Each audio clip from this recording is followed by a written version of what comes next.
오늘의 말씀, 창세기 7장 1절부터 6절 말씀입니다. 여호와께서 노아에게 이르시되 너와 내 온 집은 방주로 들어가라. 이 세대에서 내가 내 앞에 의로움을 내가 보았음이니라.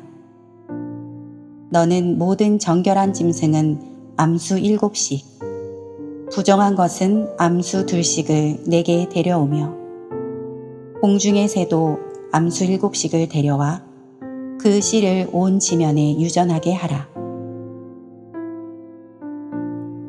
지금부터 7일이면 내가 40주야를 땅에 비를 내려 내가 지은 모든 생물을 지면에서 쓸어버리리라.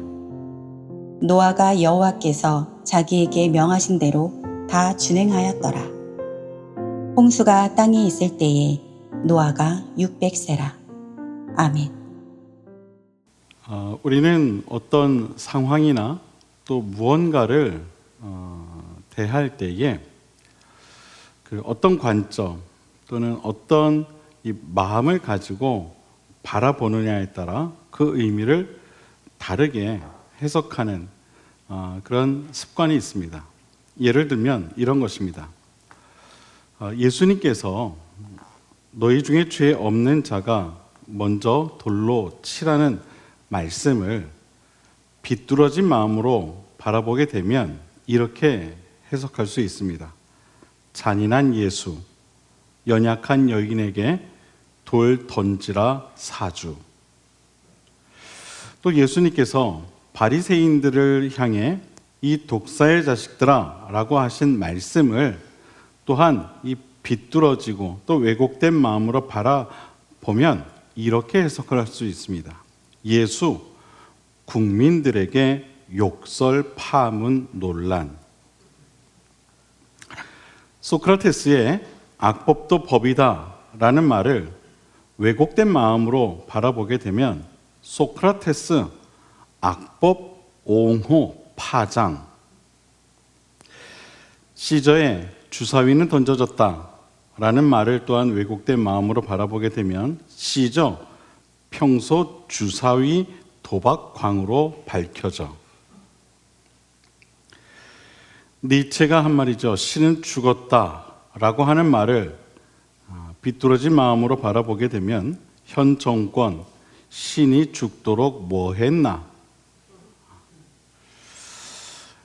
우리는 어떤 상황과 어떤 환경을 바라볼 때에 이 올바른 시선 또 올바른 관점으로 그것을 바라볼 수 있어야 합니다. 다시 말해서 삶의 지혜, 그 지혜가 있어야 한다는 것이죠. 그래서 지혜로운 생각과 지혜로운 판단을 가져야 한다는 겁니다. 아마도 그래서 잠언 기자는 우리에게 이런 말씀을 주고 있는 것 같습니다. 지혜가 제일이니 지혜를 얻으라. 내가 얻은 모든 것을 가지고 명철을 얻으라. 아멘. 여러분에게는 삶의 지혜가 있으십니까? 성경은 이 지혜라고 하는 것은 무엇과도 비교할 수 없는 것이라 라고 우리에게 일러주고 있습니다. 바라기는 여러분 모두에게는 이 주어진 상황과 환경을 내 마음의 거울에 비추어 바라보는 것이 아니라 지혜로운 마음을 가지고 그 지혜의 거울에 비추어 바라볼 수 있는 그런 저와 여러분 모두가 될 수 있게 되기를 먼저 주님의 이름으로 부탁을 드립니다. 지혜를 얻는다는 것, 그 방법 가운데 가장 신뢰할 수 있는 방법이 하나 있는데 그것은 바로 지혜로운 멘토를 찾는 것입니다. 다시 말해서 성경에 기록되어 있는 그 신앙의 선배들, 그들의 그 지혜를 배우라는 것이죠. 우리가 신앙생활하면서 신앙의 멘토를 찾아가는 일은 우리가 매일같이 무엇을 먹을까, 무엇을 입을까, 오늘은 어떻게 화장을 할까 하며 그렇게 매일 고민하는 것들보다 훨씬 중요한 일이라는 사실을 꼭 기억하시길 바랍니다. 멘토라는 것은 현명하여 신뢰할 수 있는 상대, 어떤 지도자, 그 대상을 일컫는 말입니다. 인생에 있어서 이 사람은 내가 꼭 닮고 싶다 하는 인물을 말하는 것이죠. 그것이 바로 멘토입니다. 바라보는 곳이 있어야 그곳을 찾아가기도 하고 또 그곳을 향해 나아갈 수 있듯이 인생의 멘토라고 하는 이 모델이 있어야 그 멘토를 또한 우리가 닮아갈 수 있게 되는 것입니다. 아마도 여러분 모두가 바라봄의 원칙이라는 이야기를 많이 들어보았을 겁니다. 바라봄의 원칙. 이게 무슨 이야기입니까? 무엇을 바라보느냐에 따라 그 바라보는 것을 닮아간다는 것입니다. 인간은 그런 존재라는 거죠. 무엇을 바라보느냐에 따라. 여러분, 부부가 왜 닮는지 아십니까? 이런 말 하면 아내분들이 대부분 다 기분 나빠하시더라고요. 부부가 닮아간다고 얘기를 하면 이상하게 아내분들은 다들 그렇게 기분이 안 좋으신 것 같아요. 여러분, 부부가 닮아가는 이유는요, 서로를 그만큼 많이 바라보기 때문에 그래요. 좋든 싫든 상대를 바라보기 때문에 닮아가는 거예요. 우리 김홍래 권사님하고 이용환 집사님이 닮은 이유가 여기 있어요. 안 닮은 것 같죠? 김홍래 권사님 닮았어요. 우리 하상원 장로님하고 김의자 권사님하고 닮은 이유가 여기 있는 거예요. 우리 이민지 집사님하고 김성중 성도님하고 닮은 이유가 여기 있는 거예요. 고개를 휘젓겠지만 우리 이민지 집사님은 결코 그렇지 않습니다, 목사님. 바라보면 닮게 되어 있는 거예요. 인생의 목표, 인생의 모델, 인생의 멘토를 바라보는 사람은 그 사람을 결국 닮을 수밖에 없는 것입니다. 그래서 어떤 모델, 어떤 멘토를 내 가슴에 새기고 살아가는가가 참 중요한 겁니다. 무엇을 바라보는가? 엉뚱한 인물, 또 잘 알지도 못하는 인물, 혹은 반짝 이슈화된 어떤 한 인물을 바라보면은요,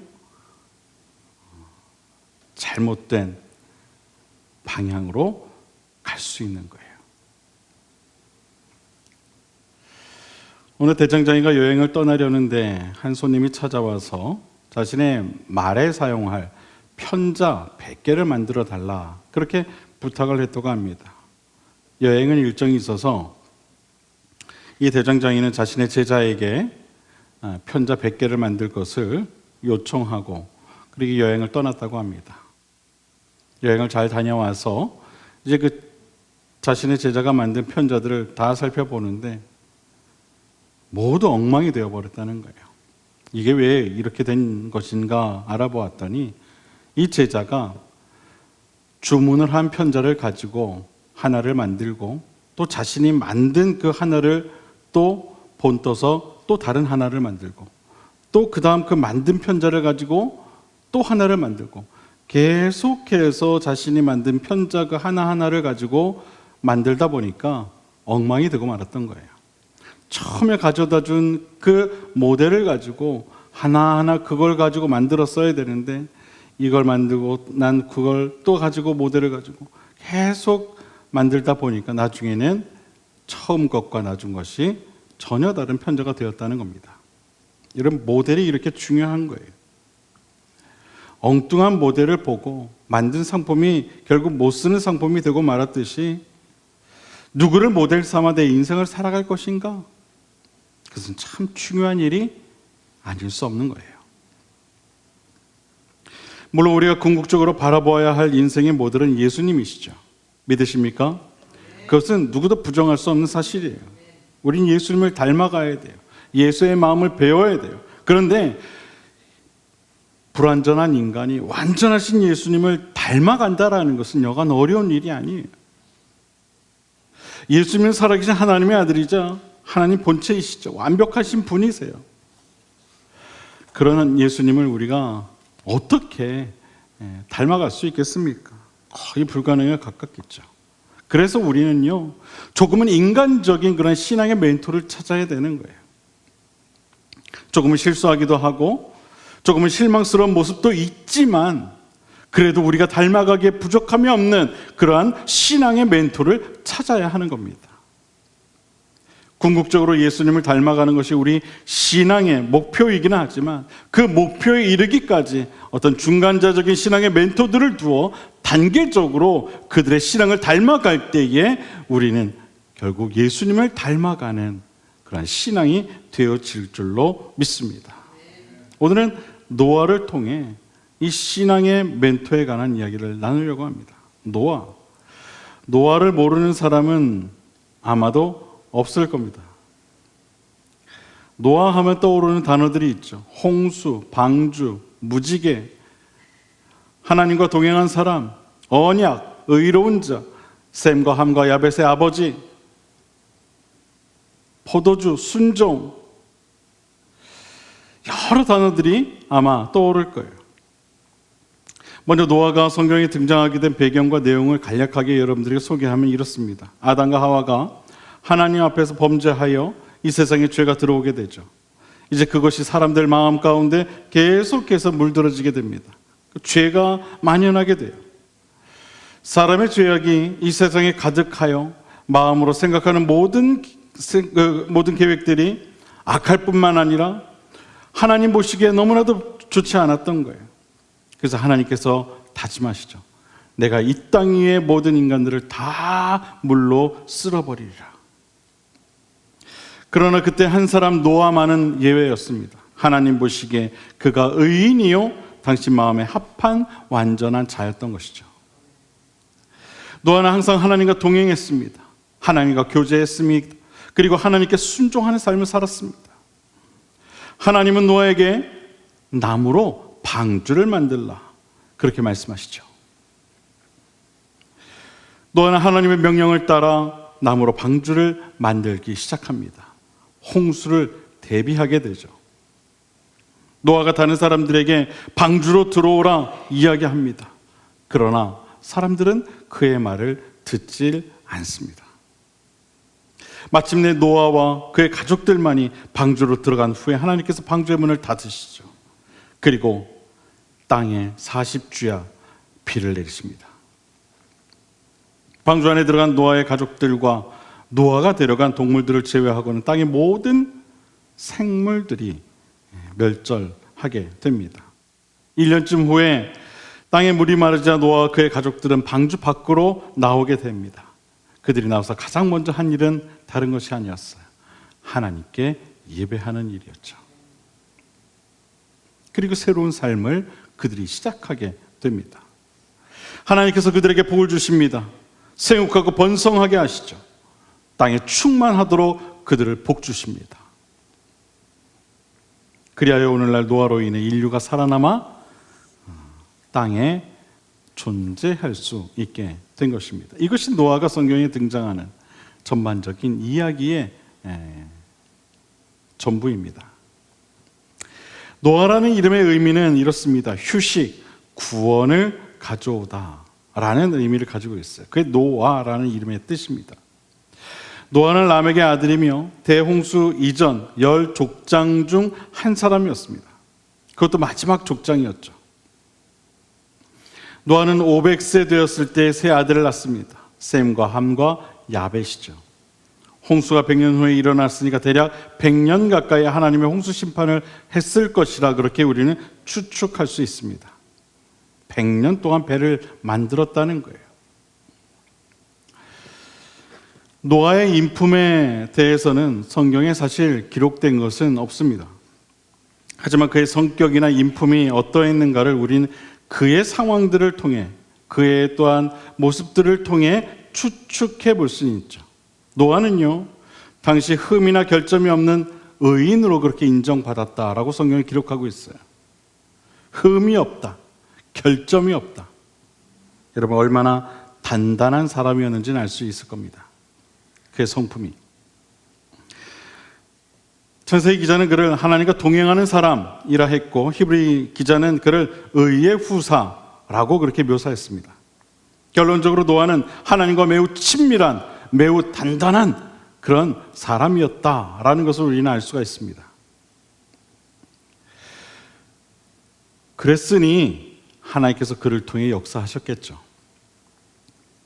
그러나 이것은 사실 그의 어떤 인품의 한 부분일 뿐일 것입니다. 그의 성격이나 이런 것들이 어땠는지는 사실 우리가 알 수는 없을 거예요. 그저 그의 신앙이 어떠했는지, 그의 삶의 방향이 어떠했는지 알 수 있는 것이지 그의 어떤 성격이나 인품에 관한 것은 알 수 없는 일이에요.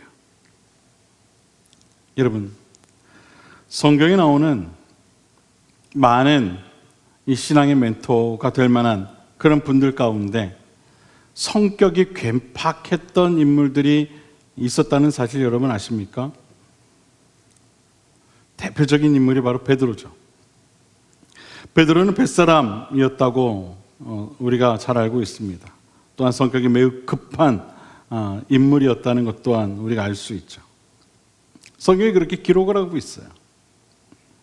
예수님께서 겟세마네 동산에서 벽가실 때에 말고의 귀를 자른 인물로 잘 알려져 있습니다. 얼마나 성격이 급했으면 앞뒤재지 않고 칼을 가져다가 그런 일을 했겠습니까? 그만큼 성격이 급했다는 거예요. 우리 교회 교인분들 중에도 성격이 급한 분들이 계시죠? 예. 자백을 하셨습니다.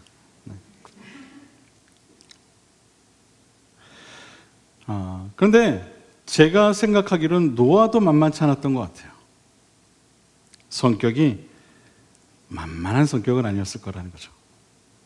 두루두루 허허허허 이런 성격은 아니었을 것 같아요.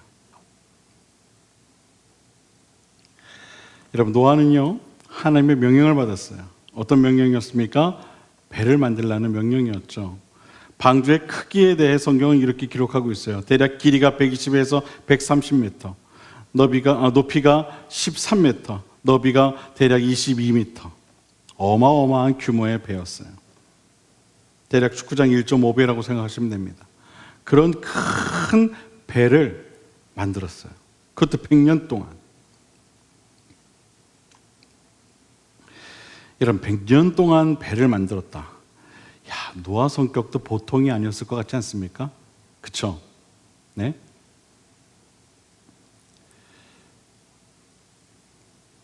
만약에 여러분들에게 1년 동안 성경 필사를 하십시오라고 하면 어떨 것 같아요? 힘들죠. 힘들죠.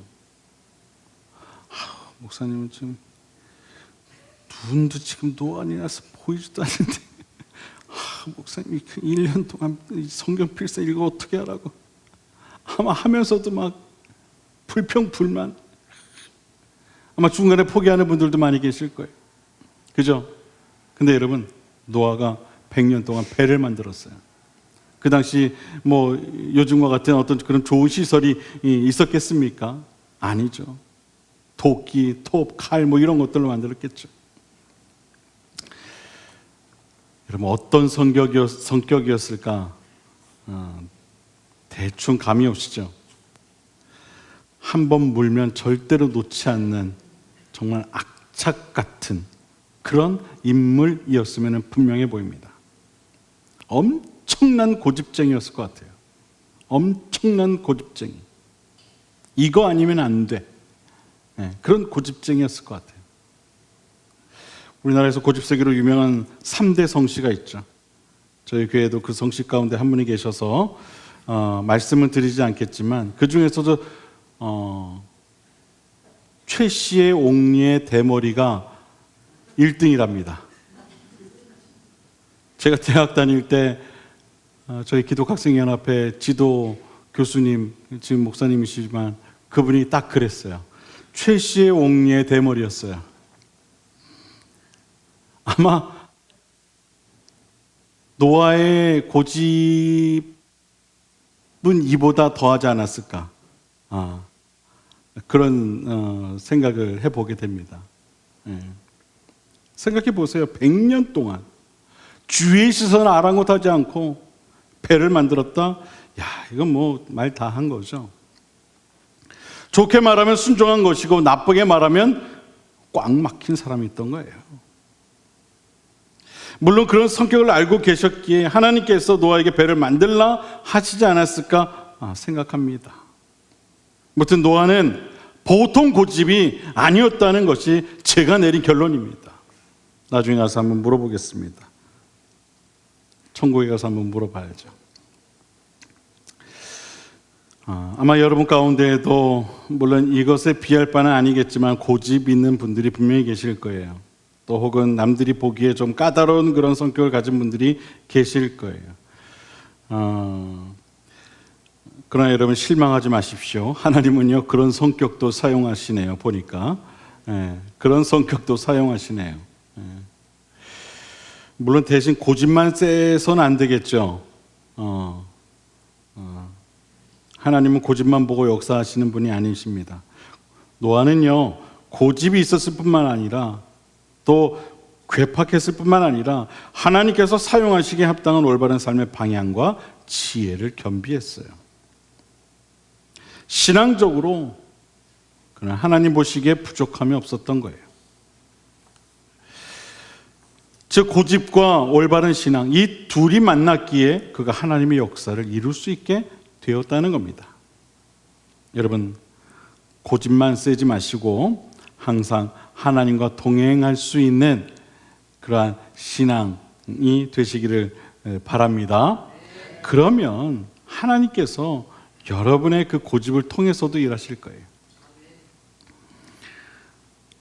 그러한 역사가 여러분 모두에게 함께 하기를 주님의 이름으로 축원을 드립니다.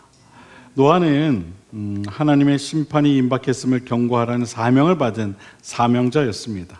노아의 의무는 방주를 짓는 것과 동시에 하나님의 말씀을 대언하는 거였어요. 여러분, 이제 곧 하나님의 심판이 임할 것입니다. 모두 이 방주로 피하십시오. 하나님의 말씀을 대언하는 그런 사명이 있었어요. 노아가 하나님의 지시를 따라 믿음으로 순종하는 반면에 사람들은 하나님의 그 말씀을 거절하죠. 귀담아 듣지 않습니다. 그로 인해 결국 홍수로 모든 사람들이 하나님의 심판을 받게 됩니다. 노아는 하나님의 심판을 대비하라는 하나님의 말씀을 선포한 스피커였어요. 그것을 전달하는 전달자였죠. 여러분 스피커라고 하는 것은 말을 확성하는 그런 역할을 감당하는 도구죠. 여기는 스피커가 제 목소리를 크게 전달했듯이 노아는 하나님의 스피커가 되어서 사람들에게 하나님의 말씀을 전했어요. 여러분 우리 모두는요 하나님의 말씀을 세상에 전하는 그러한 사명을 받은 사명자들이라는 사실을 잊지 마시길 바랍니다. 그 근거가 되는 말씀이 마태복음 28장 20절에 나와 있죠. 내가 너희에게 분부한 모든 것을 가르쳐 지키게 하라. 하나님의 말씀을 우리는 온 땅 가운데 전해야 할 사명이 있는 거예요. 하나님의 스피커가 되어서 온 세상이 하나님의 말씀을 들을 수 있도록 해야 한다는 것이죠. 노아가 위대했던 이유가 바로 여기에 있습니다. 그는 100년 가까이 되는 시간을 그냥 보내지 않았어요. 그는 하나님의 말씀을 전하는 자로서의 역할을 그 긴 시간 동안 감당했습니다. 그가 비록 고집쟁이였을는지 몰라도 그는 하나님의 도구로서의 역할을 충실히 감당했던 것은 분명합니다. 자신의 장점뿐만 아니라 자신의 단점까지도 하나님의 도구로 사용할 줄 아는 진정으로 지혜로운 하나님의 사람이었다는 것입니다. 여러분, 하나님의 도구가 되는 데에는요, 좋고 나쁘고가 없습니다. 모든 것이 하나님의 도구가 될 수 있어요. 하나님의 손과 발이 될 수가 있어요. 우리는 스스로 그렇게 이야기합니다. 에이, 목사님, 저는 할 줄 아는 게 하나도 없어요. 아니요, 하나님께서 함께 하시면 여러분이 생각하는 그 부족하다고 하는 그것 가지고도 하나님께서는 역사하시는 줄로 믿으시길 바랍니다. 하나님께는 장점이든 단점이든 상관이 없습니다. 그 모든 것들을 가지고 우리를 사용하십니다. 우리가 보기에 별로인 것 같아 보이고 또 부족해 보인다 해도 하나님께서 사용하신다면 그것은 하나님의 큰 도구가 되는 것입니다. 심지어 단점까지도 하나님의 도구가 될 수 있는 것입니다. 사랑하는 여러분, 여러분의 모든 것들이 하나님의 도구가 될 수 있다는 사실을 꼭 기억하시길 바랍니다. 하나님의 역사를 이룰 수 있는 도구가 된다는 사실을 여러분 꼭 기억하시기를 바랍니다. 하나님의 심판이 끝나고 방주에서 나온 노아가 가장 먼저 한 것이 바로 하나님께 예배하는 일이라고 했습니다. 노아가 경배할 때 그는 하나님께로부터 그와 그의 자손들에게 축복이 예배되어 있고 이와 같은 심판이 다시는 되풀이되지 않을 것이라는 약속을 받게 되죠. 그리고 그의 자손들이 땅에 번성하여 모든 생물과 식물을 다스리게 될 것이라는 약속을 받게 됩니다. 하나님께서는 노아와 그의 후손들에게 모든 육체가 다시는 홍수로 멸망되지 않을 것이라는 약속을 하시죠. 그 언약의 징표가 바로 무지개입니다. 홍수 후 노아는 350년을 더 살았다라고 성경은 기록하고 있습니다. 이 기간의 노아의 생애에 대해 관해 알려진 것은 없습니다. 여러분, 노아는 하나님을 경외할 줄 아는 그런 사람이었습니다. 비록 고집불통 할아버지였지만 그는 자신의 삶의 우선순위를 항상 하나님께 두었죠. 방주에 나와 가장 먼저 하나님을 예배한 노아의 모습을 한번 상상해 보시길 바랍니다. 그 나이 든 노인이 1년간 뱃속에 갇혀 있다가 이제 밖에 나왔어요. 마른 땅을 바라보며 하늘의 무지개를 바라보며 그가 하나님을 또한 경배했습니다. 그 모습을 한번 상상해 보세요. 그 모습이 내 모습이 될 수는 없는가? 한번 생각해 보시길 바랍니다. 우리는 성경에 기록된 신앙의 멘토들을 바라보며 내 자신을 돌아볼 수 있어야 돼요.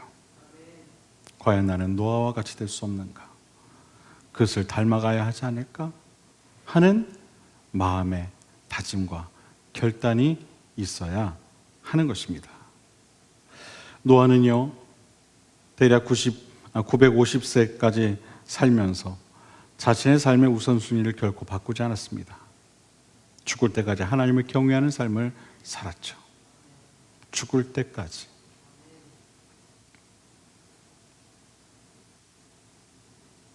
이것이 우리가 달려가야 할 신앙의 길인 것입니다. 성경에 노아가 기록된 이유는 분명합니다.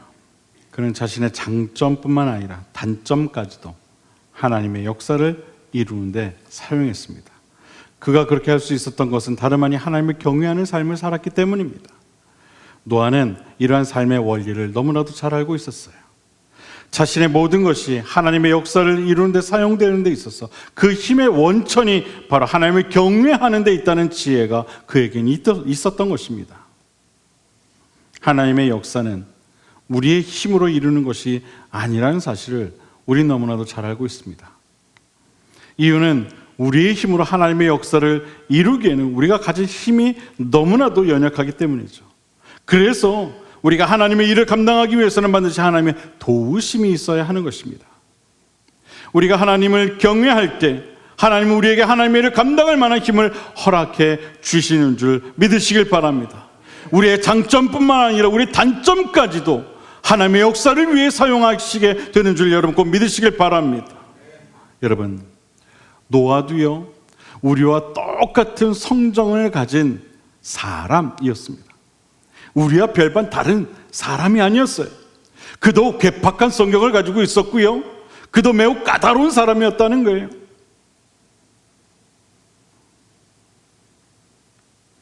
실수도 많이 하는 사람이었습니다.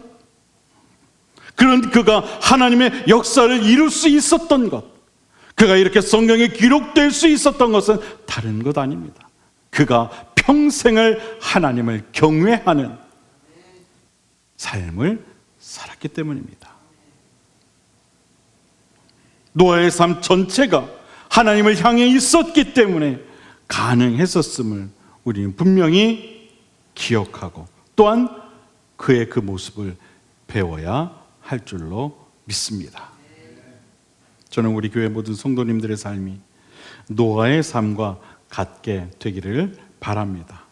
자신의 단점까지도 하나님을 위해 사용할 줄 아는 지혜가 있는 그러한 신앙이 저와 여러분 모두의 신앙이 되시기를 주님의 이름으로 간절히 축원을 드립니다.